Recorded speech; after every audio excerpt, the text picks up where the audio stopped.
Cordial saludo para ustedes, funcionarios del Banco Agrario. De verdad los felicito por ser parte de este diplomado. Ya es el segundo diplomado que la Vicepresidencia de Gestión Humana adelanta y yo creo que es una herramienta muy buena para el desarrollo de sus actividades diarias en sus regiones. Vamos a empezar con la presentación, que es el objetivo, que es lo que queremos, es conocer la importancia y la utilidad del plan de negocios como herramienta para la toma de decisiones al iniciar algún tipo de negocio, especialmente agropecuario, o al asesorar a nuestros clientes. Nosotros cuando vamos a asesorar a un cliente que viene a pedir un crédito al banco, debemos tomar ese crédito como si fuera nuestro proyecto, por eso debemos mirarlo muy bien. Ese es prácticamente el objetivo, que sea una herramienta para la toma de decisiones al iniciar algún tipo de negocio agropecuario o al asesorar a nuestros clientes. Nosotros debemos meternos en su negocio para poder hacer una excelente presentación de un cliente que va a tener éxito en su crédito con el banco. El plan de negocios establecemos como dos sectores en un diagnóstico que he venido adelantando: el sector agropecuario y cómo está el banco agrario. Vamos a hablar de la situación actual del sector. En el banco vamos a mirar el mercado potencial del banco, la población productora del sector agropecuario, que es la misma población productora para el banco, las condiciones actuales del productor, cómo está nuestro productor hoy, y la competencia en el banco, cómo nos está afectando la competencia hoy. Acuérdense que ya la banca privada nos está llegando a las veredas, o sea que ya empezamos a tener competencia en nuestras regiones. El acompañamiento técnico, el tipo de productor, la comercialización, el servicio y atención en el banco, eso es fundamental, los bienes públicos y el acceso al crédito y a los productos del banco. Entonces, nosotros iniciamos nuestra presentación o nuestro tema hablando de la situación actual del sector agropecuario. ¿Cuáles son los factores positivos del sector agropecuario colombiano? Nuestro país tiene un gran potencial para la producción de alimentos. Yo no veo a Colombia siendo potencia mundial fabricando vehículos, fabricando neveras, fabricando televisores, fabricando computadores. Nosotros no somos fuertes en eso, no somos fuertes. Hay países que nos llevan años luz, pero sí veo a Colombia siendo una potencia mundial produciendo alimentos, porque eso sí sabemos y tenemos cómo hacerlo, pero tenemos que organizarnos porque estamos muy atrasados en ese tema. Colombia es un país con un gran potencial para la producción de alimentos y especialmente Colombia puede ser la despensa mundial. Podemos ser potencia mundial produciendo alimentos, muchachos. La ubicación geográfica de Colombia le permite accesos a mercados importantes. Tenemos 2 océanos, ¿sí? Eso es una fortaleza. Colombia tiene todos los pisos térmicos. Es el país con mayor número de páramos. Tenemos las mayores fábricas productoras de agua. Es decir, los páramos son fábricas de agua. Tenemos agua suficiente. Sin embargo, a nuestra oficina llegan clientes a decir que no pueden pagar porque el cultivo se le murió porque no llovió. ¡Qué ironía! Nosotros tenemos más de 20 millones de hectáreas totalmente mecanizables. Más de 20. Solamente el llano tiene cerca de 15 millones de hectáreas. Imagínense el Valle del Cauca, la costa, imagínense en todas las zonas donde podemos tener mecanización. Y todo con recurso hídrico abundante. En Colombia podemos producir los 2 meses del año, 12 meses del año. Todos los meses podemos producir. Sin embargo, el arroz lo sembramos solamente cuando va a llover en algunas de regiones. Mientras que, les doy un ejemplo, en Canadá, que es un país donde hay nieve, solamente se pueden producir 4 o 5 meses del año. Sin embargo, producen más leche y de mejor calidad que la que producimos nosotros. La tecnología que ellos tienen es una tecnología muy avanzada. ¿Y todo por qué? Pues porque han sido organizados, se han unido, han trabajado en asociatividad, que es lo que nosotros no tenemos. Nuestro país tiene gente trabajadora, gente humilde, dedicada, esforzada, gente sufrida, que han sufrido la guerra de este país y que tiene ganas de superarse. Ahí la importancia de cada uno de ustedes al momento de asesorar a los campesinos colombianos. Esos son los factores positivos que yo encuentro. Los factores negativos tenemos muchos. No tenemos mercados asegurados, no tenemos precios sostenidos. Nosotros sembramos y no sabemos a quién le vamos a vender.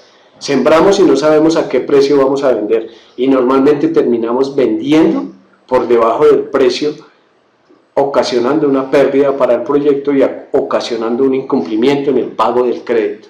No contamos con una adecuada administración del recurso hídrico. Llueve, nos inundamos, no sabemos qué hacer con el agua. No llueve, no tenemos agua y no sabemos cómo hacer con nuestros cultivos. No tenemos almacenamiento, no tenemos administración del recurso hídrico. El crédito desafortunadamente pues es costoso, sin embargo, ojalá tuviéramos el acceso al crédito. Siendo costoso, el banco es uno de los créditos más baratos del país, pero comparado con otros países el crédito es costoso. En Brasil el crédito es el 5% anual, aquí pues el crédito anual nuestro está cercano al 10-12%. Luego es un crédito que no es tan barato, sin embargo es pagable. El problema es que no tenemos el acceso. Exagerado nivel de intermediación.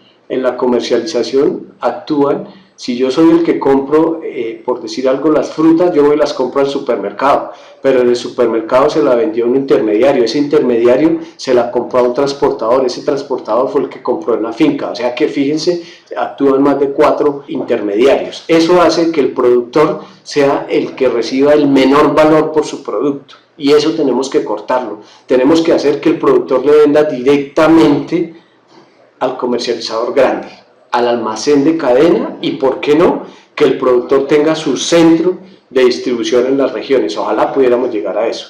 Tenemos un bajo nivel educativo en el campo colombiano, eso hace que las asociaciones no sean exitosas en la administración. El nivel académico de nuestros campesinos no llega a quinto de primaria. Hay campesinos en las regiones que no saben leer, ¿sí? El campo se nos envejeció. En las reuniones que yo hago en las zonas rurales encuentro que el promedio de edad de los asistentes a las reuniones es de 60 años. Claro, ¿qué va a hacer el joven de 20 años en una finca que no le produce nada? Tiene que salir a producir, a buscar su futuro en las grandes ciudades y llegan a trabajar de vigilantes, de albañiles, de vendedores ambulantes, de mototaxistas, de mensajeros, a ganarse el salario mínimo, a tener una esposa, a tener 3, 4 hijos y a vivir en los cordones de miseria de las ciudades, viviendo en un cuarto, pagando escasamente una habitación y sin oportunidades para sus hijos para llevarlos a una educación, a una universidad. Esa es la triste historia. No contamos con suficientes bienes públicos en las regiones. Los que se encuentran están totalmente deteriorados, mal diseñados y abandonados. Por allá en la costa, en el Magdalena, sí que vi yo centros de acopio, instalaciones totalmente abandonadas. Qué tristeza, pero no los aprovechamos y no tenemos los bienes públicos, no contamos con la infraestructura para generar valor agregado a nuestros productos. Producimos guayaba y vendemos guayaba. No es lo mismo vender guayaba que vender mermelada, no es lo mismo vender guayaba que vender jugo de guayaba. El valor agregado a la producción agropecuaria es importantísimo para lograr mejorar los ingresos de nuestros productores y la calidad de vida. Las entidades de control y apoyo desafortunadamente tienen debilidades, no cuentan con el recurso humano suficiente y capacitado para controlar las inversiones en los temas de bienes públicos. Estamos en desventaja normativa en temas sanitarios con países de potencial de mercado. Estados Unidos puede traernos frutas, nosotros no podemos llevar frutas allá. ¿Por qué? Pues porque ellos sí tienen todo el protocolo sanitario, ellos sí saben producir con todas las condiciones de calidad. Nosotros aquí no producimos con calidad. Hay países en donde cada 800 metros en los cultivos tienen un baño con papel higiénico, con toalla, con ducha, con todo. Nosotros en nuestras fincas donde hacemos nuestras necesidades fisiológicas, eso hace que no tengamos la calidad adecuada para competir con los mercados internacionales. Otro factor negativo, el precio del combustible es elevado frente a países de la competencia. En Ecuador puede valer, no sé, 2, 3 dólares el galón aquí de combustible, aquí es un poco más costoso. Tenemos altos costos en los insumos, eso afecta a la producción. Tenemos un bajo nivel de investigación. El campo tiene mentalidad paternalista, especialmente en zonas alejadas y los pequeños productores, todos esperanzados en qué nos regala el alcalde, qué nos regala el gobernador, qué nos regala el ministerio, qué nos regala la presidencia, todos esperando a ver qué nos regalan. El narcotráfico también ha afectado a los mercados agropecuarios porque compran las tierras a precios mínimos y las ponen a valer unos platanes, es decir, eso ha afectado muchísimo el negocio. Se tienen dificultades con la propiedad de la tierra, desafortunadamente el 50% de la tierra rural de nuestro país está sin titular y cuando van al banco, pues ¿qué garantía? No le puedo entregar la hipoteca porque no tengo título, entonces acuden al FAC. Y ustedes saben que un crédito con FAC, pues hombre, el analista va a medir el riesgo y no es lo mismo entregarle un crédito con FAC que entregarle un crédito con hipoteca. Eso afecta el monto del crédito. Hay un alto nivel de corrupción, desafortunadamente la corrupción en nuestro país está en unos niveles elevados. Eso afecta también la producción del sector agropecuario y el desarrollo del sector agropecuario. Bajo interés de los entes territoriales para apoyar el sector agropecuario. Una de las herramientas que tiene el banco para lograr que los entes territoriales apoyen al sector agropecuario son los convenios de garantías complementarias. Tenemos muchos, pero hay muchos municipios que al alcalde no le interesa eso. Tenemos que promoverlo porque esa es una herramienta fundamental para que el campesino acceda al crédito. El ministerio tiene clasificado a los productores en pequeños, medianos y grandes productores, ¿sí? El productor agropecuario hoy accede al crédito de acuerdo a su capacidad financiera, es decir, y así está diseñado el sistema financiero en el país y en muchos países del mundo. Yo le presto de acuerdo a lo que tiene. Si usted no tiene, no le presto. Entonces, si tiene, le presto algo. Si no tiene, no. Y esa es una de las dificultades. El mayor volumen de acceso a crédito, el número de operaciones, está en el pequeño productor. Nosotros desembolsamos cerca de 42.000 créditos mensuales y de estos cerca del 80, por no decir que el 90, son pequeños productores. Se tiene un importante número de productores financiados por actores diferentes al sistema financiero. En las zonas rurales existe el gota a gota, existe el prestamista, existe la casa de insumos que le presta al productor, le fía el producto, pero le cobra más caro y le cobra unos intereses. Esos son actores diferentes al sistema financiero. Ojalá lográramos que el sistema financiero, exactamente el Banco Agrario, lograra entrar a todo ese mercado. Dado el bajo número de productores bancarizados, allí tenemos un potencial impresionante. Los estudios del DANE, lo que hicieron con la encuesta del sector agropecuario, determinaron que el 80% del sector rural no está financiado o bancarizado. Es decir, ese 80% tiene un gran potencial. Pero ahí me regreso al anterior, ¿tienen las condiciones para acceder al crédito? Pues no las van a tener. Por eso es que la asociatividad es tan importante y el modelo que ustedes van a ver en la presentación 2 es una de las alternativas para lograr que estos pequeños se asocien y puedan acceder a créditos importantes, pero generando empresa en el sector agropecuario. Los medianos y grandes productores son un aporte importante en montos de crédito del banco. Un mediano productor y un gran productor no tiene inconveniente en acceder al banco porque tiene un patrimonio, tiene una declaración de renta, tiene garantía, a pesar de que hay dificultades, pero son un monto representativo en los desembolsos que tiene el Banco Agrario. Los medianos productores tienen desafortunadamente una baja cultura en su obligación contable y tributaria, lo que limita la población potencial del banco. Ustedes saben que nosotros en el país estamos acostumbrados a evadir los impuestos. Yo tengo unos ingresos de 500 millones de pesos, pero desafortunadamente en mi declaración de renta solamente coloco 100 millones de ingresos. Y entonces voy al banco a que me presten 400.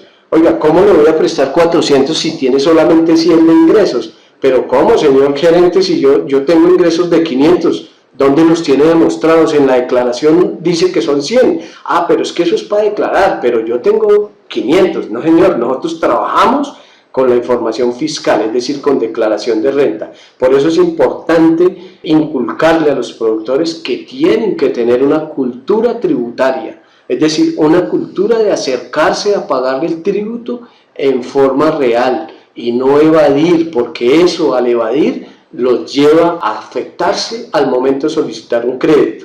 Los medianos y grandes productores son quienes aportan la oferta exportadora. A pesar de que hay pequeños productores exportando, son mínimos los que exportan. Normalmente el que exporta es el mediano que tiene formas de hacerlo, el pequeño no lo tiene. Con asociatividad es lo que queremos hacer, que el pequeño se asocie en su empresa y pueda llegar a mercados internacionales. Se tiene un elevado número de productores en la actividad de ganadería, ¿sí? Un elevado número. Tenemos que empezar a producir en agricultura, tenemos que hacer que la producción ganadera sea en condiciones estabuladas, sea en menos área y que se aumente el área de producción de otros alimentos de agricultura.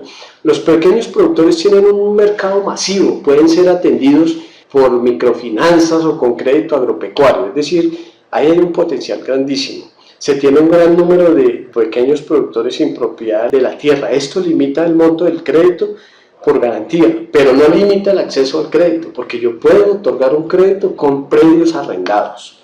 Un importante número de productores sin soporte patrimonial para acceso al crédito, es lo que les decía de las declaraciones. Yo quiero un crédito importante, pero mi información financiera no es importante. Entonces tenemos que acercar la realidad de la información para poder acceder al crédito. Desafortunadamente muchos de los productores agropecuarios tienen calificaciones adversas. Esto limita el acceso al crédito. Cuando yo voy al banco, lo primero que tengo que hacer es consultar al productor o al solicitante en las centrales de riesgo, mirar si es bueno o no es bueno pagando. Y desafortunadamente el volumen de gente pagando mal es alto. Eso afecta también el desarrollo. La información contable y tributaria limita el acceso al crédito, yo ya se los había explicado por qué. Hay que generar la cultura del tributo. Los flujos de caja de los proyectos se ven afectados por los altos costos y las variaciones de precios. No sabemos a qué precio vamos a vender y eso pues afecta el flujo de caja. Por eso en la asociatividad sí tenemos que hacer nuestro flujo de caja con los precios que son, porque debemos tener el precio asegurado.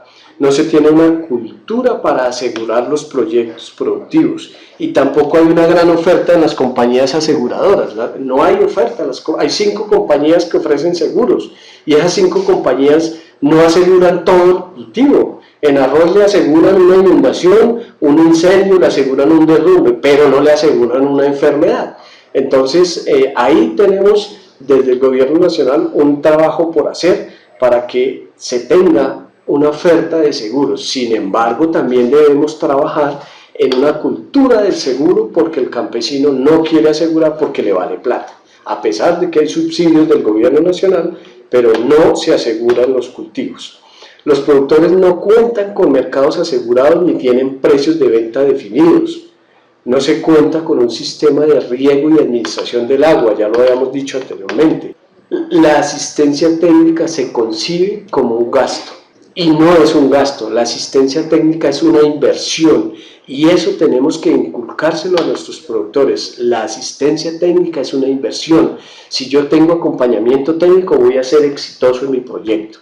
Producto de la falta de investigación, pues la asistencia técnica desafortunadamente no ha sido la mejor. El Estado ha tenido subsidios de apoyo para asistencia técnica, sin embargo, pues hombre, esos subsidios son insuficientes.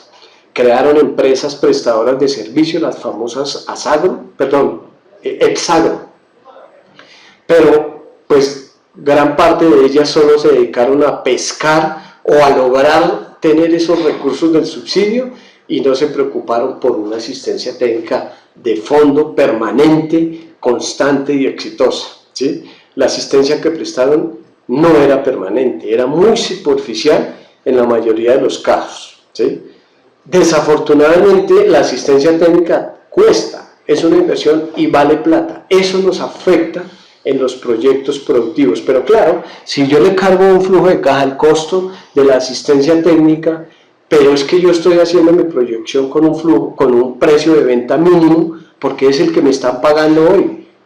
Por eso es que tenemos que hacer que los precios de venta se mejoren, y para poder mejorar los precios de venta tenemos que trabajar con calidad, con acompañamiento técnico y tener nuestro producto asegurado, vendido a un comercializador que nos asegure el precio. Ese es el trabajo que queremos hacer en la asociatividad.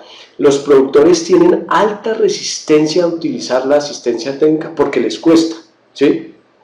En sistemas de riego difícil conseguimos asistencia técnica.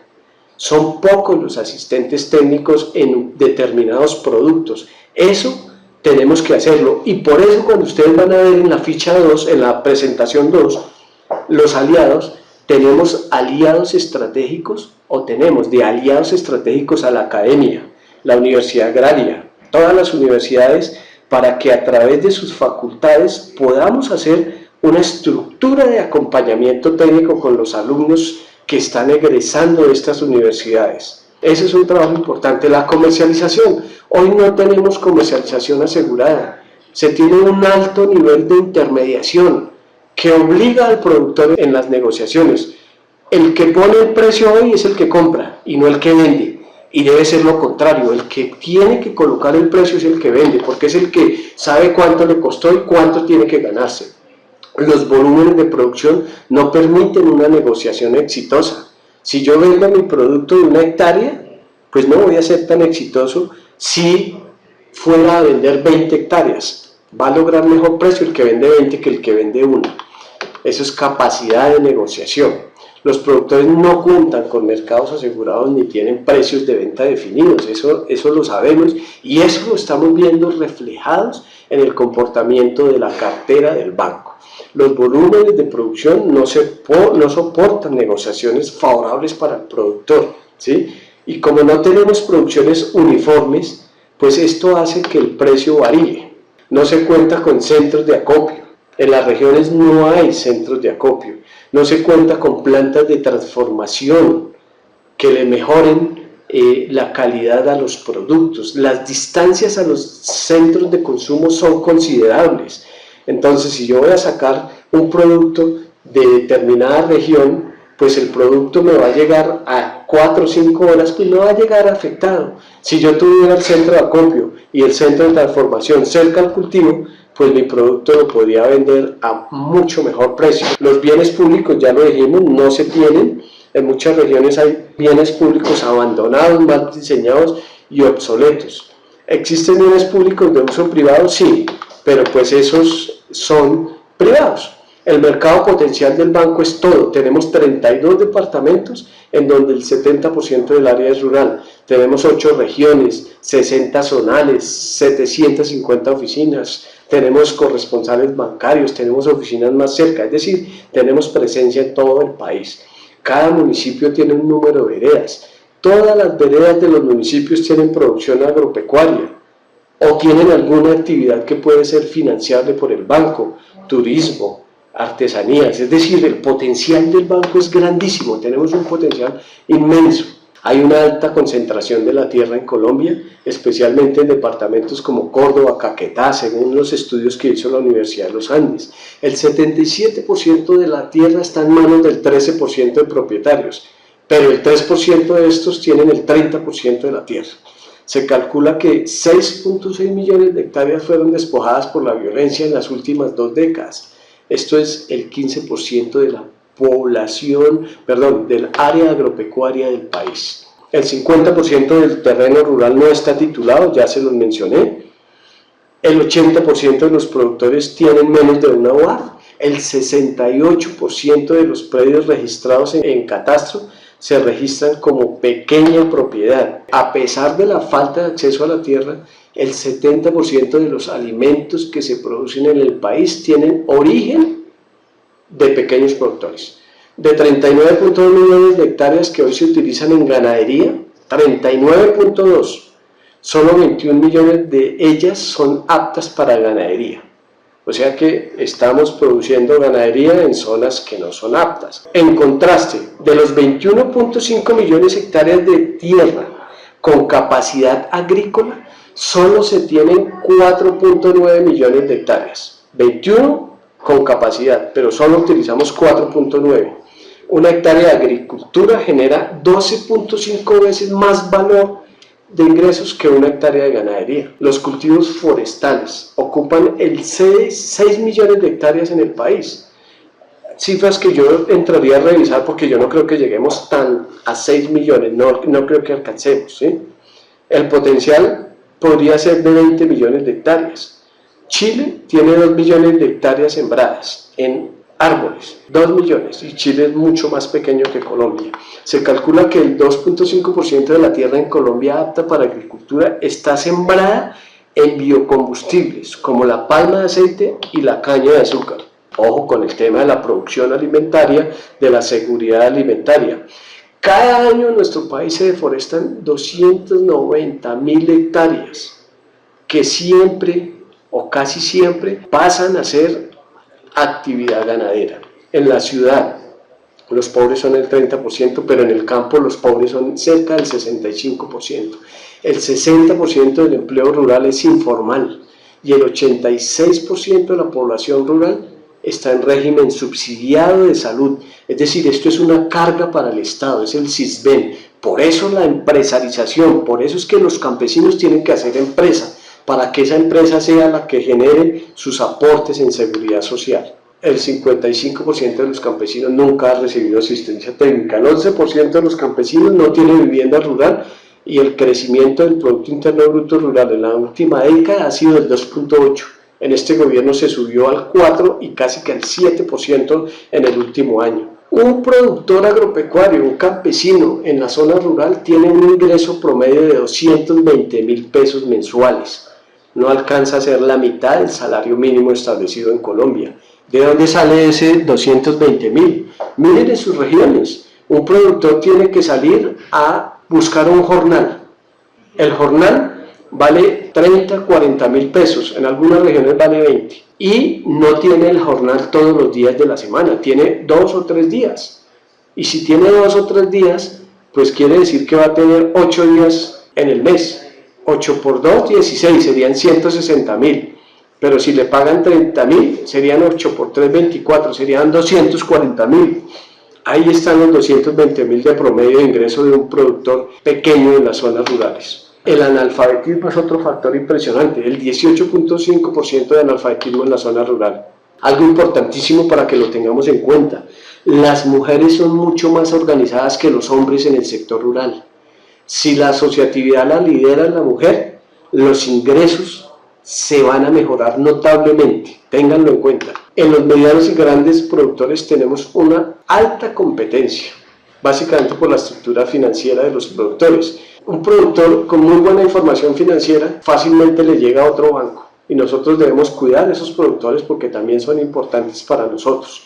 Sin embargo, pues al banco, por ser el gran colocador del sector agropecuario y el administrador más importante de los subsidios y programas especiales, los productores tienden a buscar al banco, de ahí la importancia de un buen servicio. Los tiempos de respuesta nos afectan, sin embargo, estos han mejorado notablemente. Bueno, ya lo demás creo que ya lo hemos hablado en todo lo anterior, no me voy a detener, ustedes leen el tema de las presentaciones. El servicio y la atención a los clientes son fundamentales a la hora de nuestra gestión comercial. Yo sí quiero hacer énfasis en el servicio porque es que a mí me ha tocado. Yo he viajado a muchas regiones, a muchas oficinas, en donde uno llega donde el cajero y lo saluda y el cajero ni siquiera le responde, ni siquiera mira a la persona que lo está saludando. Muchachos, eso es importantísimo, el saludo, el buen servicio es fundamental a la hora de atender clientes. Hay que sonreírle al cliente, una sonrisa es fundamental para lograr que nuestro cliente se sienta bien atendido. El orden en nuestro puesto de trabajo es fundamental, que no llegue el cliente al escritorio y encuentre un desorden. Eso es importante, eso es servicio. Si yo estoy hablando con un cliente, a mí no me tiene por qué interrumpir el teléfono. Y si tengo que contestar porque es insistente, entonces yo levanto la bocina, le pido excusas al cliente y le digo, señor, llámeme en 10 minutos porque estoy en una reunión, y devuelvo la llamada. Ofrecerle al cliente un tinto, un vaso con agua, son claves en la atención al cliente. No maltratemos a nuestros productores. Nosotros tenemos un cliente que es un cliente que llega sin afeitar, sin dientes, con las uñas sucias, las manos llenas de callos, a veces descalzos, sudados. Ese es el cliente que nos da de comer a nosotros en el banco y a ese campesinito debemos demostrarle todo nuestro esfuerzo, debemos atenderlo de una forma impecable, porque ese campesino necesita de nosotros y nosotros necesitamos de él. Un trato inadecuado con un cliente es responsable en alrededor del 70% de los casos de que el cliente no vuelva a utilizar nuestros servicios. Eso es real. Ustedes vayan a un sitio, los atienden mal, ustedes a ese sitio no vuelven. Así pasa con los campesinos. Desafortunadamente, como en muchas regiones somos el único banco, el campesino tiene que volver allá. No maltratemos a nuestro cliente, no maltratemos a nuestros campesinos, seamos amables con ellos. El proceso de atención al cliente, debemos iniciar un contacto con el cliente, debemos obtener información del cliente, debemos satisfacer sus necesidades y debemos finalizar la atención al cliente. Ojo con dejar al cliente esperando, ojo con decirle hoy no lo puedo atender, venga mañana. Acuérdense que nuestros campesinos vienen de veredas, vienen de zonas alejadas. Cada vez que devuelvan un campesino sin atender, piensen que ese campesino tiene un ingreso de 220.000 al mes, que no tiene ingresos, que con esos 220.000 es que come, y si usted lo hace repetir el viaje, pues tiene que pagar 10, 15.000 pesos en transporte, el daño que le estamos haciendo. Tratemos muy bien a nuestros campesinitos, por favor, eso sí se los pido, y por eso yo incluí este tema del servicio y atención en las presentaciones. El cliente debe ser bien atendido desde el primer momento, saludarlo con la mano, darle la mano, un contacto fuerte, agradable y sonreírle. Una impresión positiva debe llevarse el campesino cuando nos saluda. El campesino llega a la oficina, doctora, buenos días, muchas veces ni le respondemos. Acusemos que la presencia del cliente, es decir, levantemos la cabeza y saludémoslo, pero con una sonrisa, personalicemos ese contacto con nuestro campesino, invitemos al campesino a hablar, utilicemos un tono de voz amable, miremos al cliente a los ojos, a la cara, y orientémonos hacia el cliente, orientémonos a atenderlo y a solucionarle su petición. Eso es lo que debemos hacer. En las presentaciones ustedes van a encontrar todo el proceso para atender al cliente de una forma amable, agradable. Tengan siempre presente, una respuesta inmediata a un cliente, así sea negativa, es de gran importancia y de muy buena imagen. Yo le puedo decir a un cliente, qué pena, no le puedo otorgar el cliente, pero entreguémosela en forma inmediata. No esperemos 3 días, 4 días, 2 semanas, a que él haga 2, 3 viajes para decirle que su crédito fue negado. Finalmente, quiero decirles a ustedes para que lo tengan grabado siempre. 3 condiciones básicas para acceder al crédito en el banco. La primera, demostrarle al banco que yo tengo un buen hábito de pago. Demuéstrele al banco que yo tengo un buen hábito de pago, y eso ya no se hace con la palabra. Desafortunadamente, en nuestros antecedentes, en nuestra historia, los negocios se hacían de palabra. Mis abuelos, los abuelos de ustedes, hacían los negocios de palabra, y la palabra valía. Hoy ya no. Hoy ya la palabra no vale, ahí hoy hay que firmar un pagaré, hay que firmar un documento. Entonces, eso es parte de los valores que los vemos en nuestra presentación número 2, cuando van a ver las 4 fases. Ahí es donde tenemos que aplicarle a nuestra sociedad rural los valores. Pero hoy el comportamiento de pago se ve reflejado en unas centrales de riesgo. Entonces, lo primero que tengo que hacer es consultar si el cliente tiene bueno o no buen hábito de pago. Si tiene buen hábito de pago, listo, ya pasó el primer paso. El segundo paso es demuestre la tenencia del predio donde va a desarrollar su proyecto productivo. Acuérdense que tenemos varias tenencias. La propiedad de la tierra, o sea, el título de la tierra es una tenencia. Yo tengo mi propiedad y aquí está mi título donde dice que yo soy el dueño. Ahí ya soy dueño de la tierra, esa es una tenencia. Pero esa tenencia debo validarla, que ese certificado no presente embargos, no presente, digamos, algún riesgo para el banco, alguna limitación a la propiedad. Eso tengo que mirarlo muy bien en el certificado de tradición y libertad y actualizado, ¿no? La segunda tenencia es la posesión. Acuérdense que el 50% del país rural está sin titular. Tengo posesión desde hace 20, 30 años, pero no tengo título, porque el Estado no ha facilitado la titulación, pero tengo la tenencia. Entonces debo demostrarle al banco que tengo la tenencia. ¿Y quién me demuestra esa tenencia? Ustedes ya lo saben: el presidente de la Junta de Acción Comunal, el presidente de la asociación, el gremio, quien sea, puede darnos la certificación de que tengo la tenencia en forma pacífica y sana, que no le he quitado la tierra a nadie. Esa tenencia sirve, esa certificación. Y el tercero es el contrato de arriendo. Yo puedo hacer mi proyecto productivo en un predio en arriendo, pero debo tener un contrato firmado y que el plazo del contrato sea mínimo al plazo del crédito y que el predio que voy a tomar en arriendo esté titulado. No se puede arrendar un predio en posesión. Ahí ya demuestro la tenencia del proyecto, de la tierra donde voy a desarrollar mi proyecto. Entonces ya tengo dos requisitos. El primero, buen hábito de pago, y el segundo, le demuestro la tenencia al banco. Y el tercer paso para poder lograr el acceso al crédito es ofrecerle al banco una garantía. Acuérdense que el banco no puede otorgar un solo crédito si no tiene garantía. Entonces debo ofrecerle una garantía. Y garantías hay varias. La primera es la hipoteca. Si yo tengo el predio titulado puedo hipotecar.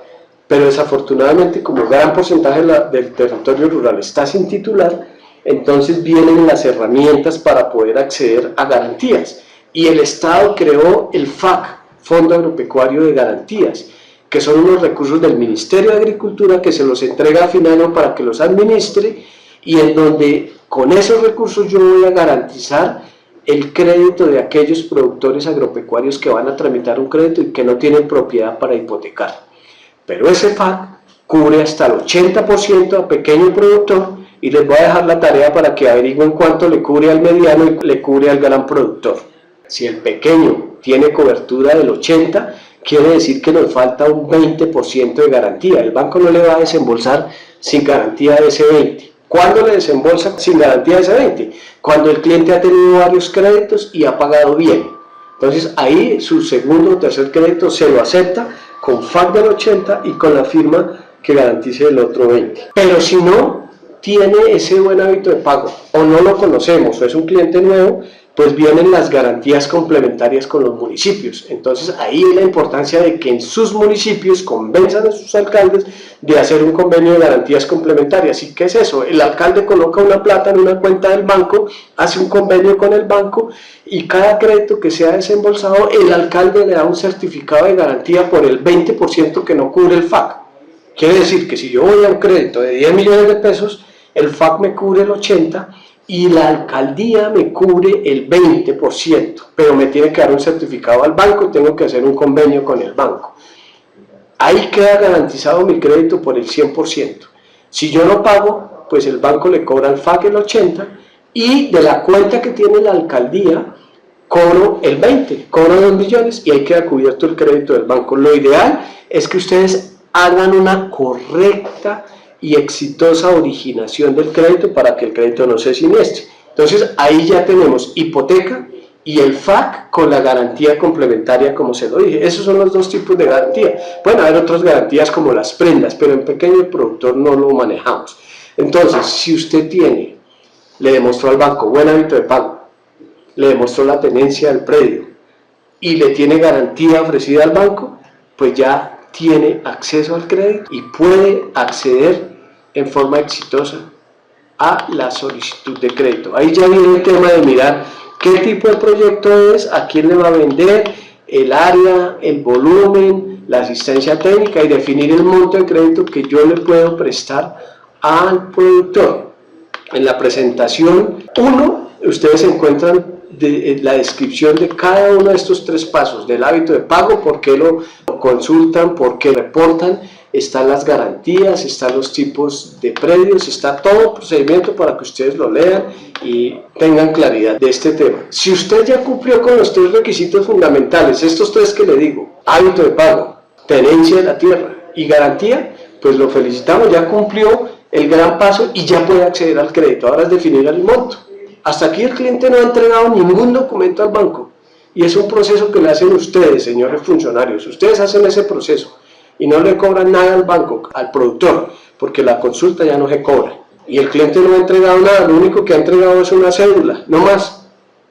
Ya ahí se inicia el proceso de la relación con el productor. Tráigame este documento, tráigame esto, entregarle la lista de chequeo clara, detallada, explicándole al campesino qué tiene que traer. No me le entreguen la lista al campesino y despáchenlo, porque el campesino muchas veces no sabe leer o no entiende, y sale de la oficina del banco y encuentra el BIN, al famoso planificador, que le dice, venga, que denme esa lista que yo ya sé qué es lo que tiene que hacer, gíreme 500, que cuando le desembolsen me vuelve a girar los otros 500. Eso no lo debemos permitir.